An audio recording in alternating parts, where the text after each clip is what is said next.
حضرت آدم کے دو بیٹے حبیل اور قبیل. قبیل نے حبیل کو قتل کر دیا. اس میں اگر آپ کو ناموں کی پہچان نہ ہو سکے کہ ان میں سے قاتل کون ہے مقتول کون ہے، ہمیشہ یاد رکھیے گا قاتل والی کاف جس کے نام پہ ہے وہ قاتل ہے قابیل. اس نے حبیل کو قتل کر دیا. پھر خدا نے آدم کو دو بیٹے دیے، ایک کا نام شیس، ایک کا نام یافس. شیس اور یافس سے حضرت آدم کی نسل چلی. ان کے لیے اللہ نے جنت سے دو حوریں اتاری، ایک کا نام نزلہ، ایک کا نام منزلہ. شیس اور یافس کی نسل دنیا میں قائم ہو گئی. شیس کو اللہ نے 12 بیٹے دیے اور یافس کو اللہ نے 12 بیٹیاں دی.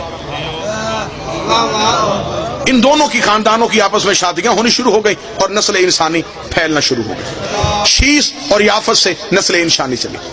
پھر یافس کی نسل سے خدا نے آگے انبیاء کا سلسلہ شروع کیا. یافس کا ایک بیٹا نبی بنایا جسے انوش کہا گیا. انوش کے ایک بیٹے کو نبی بنایا جسے کنان کہا گیا. کنان کا بیٹا نبی ہوا جسے مہلائیل کہا گیا. مہلائیل کا بیٹا نبی ہوا جسے ال کہا گیا. ال کا بیٹا نبی ہوا جسے یرد کہا گیا. یرد کا بیٹا نبی ہوا جسے اخنوک کہا گیا. اخنوک کو ادریس کہتے ہیں. یہ جناب ادریس اس دنیا میں پہلا انسان ہے جس نے تہذیب انسانیت کا آغاز کیا. جناب ادریس کی زندگی، جناب ادریس کے بارے میں مکمل مجلس پڑھی جا سکتی، لیکن میں بڑی جلدی گزرنا چاہتا ہوں. جناب ادریس وہ ہیں سب سے پہلے یہ جو زراعت ہے، یہ جو آپ آج کھیتی باڑی کرتے ہیں، یہ سب سے پہلے جناب ادریس نے شروع کی. گنتی سب سے پہلے ادریس نے ایجاد کی. ستاروں کا علم سب سے پہلے زمین پہ جناب ادریس نے پہنچایا. سب سے زیادہ مشہور یہ ہے کہ جو انسان کپڑے پہنتا ہے اسے کپڑے پہننے کا سلیقہ ادریس نے سکھایا. ادریس نام پڑا تھا درس دینے کی وجہ سے. استاد کہلائے انبیاء کے، لہذا انہیں ادریس کہا گیا. کپڑے سینے کا ہنر انہیں اللہ نے عطا کیا.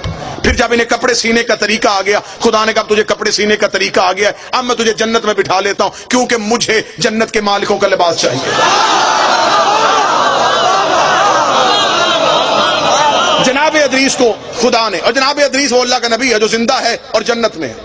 عیسیٰ زندہ ہے لیکن جنت میں نہیں. عیسیٰ چوتھے آسمان پہ. ادریس زندہ ہے لیکن جنت میں، اس لیے یہ کام پہلے کر چکا ہے جس کے بعد جنت میں جانا تھا. یہ وہ کپڑے سی چکا ہے. عیسیٰ کا بھی کام باقی ہے کیونکہ 12ویں کا بھی ظہور نہیں ہوا. لہذا جناب ادریس سے توجہ مکمل سرکار، جناب ادریس سے تہذیب انسانیت کا پھر آگے سے آغاز ہو گیا. جناب ادریس کا ایک پوتا جس کو نام لمک بھی کہتے ہیں، لامک بھی کہتے ہیں. ان کا ایک بیٹا ہوا جس کو کہتے ہیں یشغر. یشغر کیونکہ عبرانی زبان کا لفظ ہے، اسے عربی میں عبد الغفار بھی کہا گیا، عبد الشکور بھی کہا گیا، عبد الاعلی بھی کہا گیا. یہ 3 نام تاریخ میں عرب کی طرح لکھے، لیکن نام ان کا پڑ گیا نوح. نوحہ پڑھنے کی وجہ سے. قوم ظلم کرتی تھی، نوح نوحہ پڑھتا تھا. قوم پتھر مارتی تھی، نوح نوحہ پڑھتا تھا. نوحے پڑھنا نبیوں کی سنت ہے، پتھر مارنا کافروں کی عادت. نوجوان آج کی مجلس کو مکمل توجہ فرمائیے. جناب نوح نے سلسلہ تبلیغ کا آغاز کر دیا. 950 سال یہ اللہ کا نبی تبلیغ کرتا رہا. 950 سال. بندے کتنے مسلمان ہوئے؟ 80. 950 سال تبلیغ، 80 بندے مسلمان. 950 سال کے بعد جناب نوح نے کہا میرے اللہ بس تھک گیا ہوں. 950 سال کوئی تھوڑا عرصہ نہیں ہوتا. عذاب بھیج ان پہ. نوح نے عذاب مانگا، یہ جبریل آیا. جبریل نے ہاتھ میں کھجوریں رکھ دی. اسے کہا اللہ کہہ رہا کھجوریں کھا اور گٹھلیاں دفنا.